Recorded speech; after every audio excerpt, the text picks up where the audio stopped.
இந்த கதை ஒரு பெரிய நகரத்தில் இல்லை, அமைதியான ஒரு சிறிய கிராமத்தில் தொடங்குகிறது.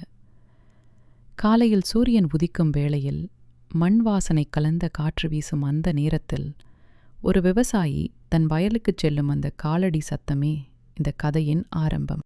அவனுடைய வாழ்க்கை மிகவும் சாதாரணமானது. ஆனால் அவனுடைய மனம் அளவிட முடியாத அளவு பெரியது.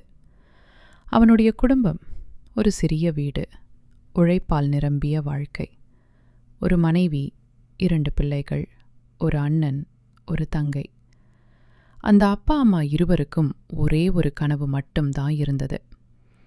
இந்த உலகம் எங்களை மதிக்கவில்லை என்றாலும் பரவாயில்லை, ஆனால் எங்கள் பிள்ளைகள் நன்றாக படித்து தங்களது காலில் தாங்களே நின்று வாழ வேண்டும்.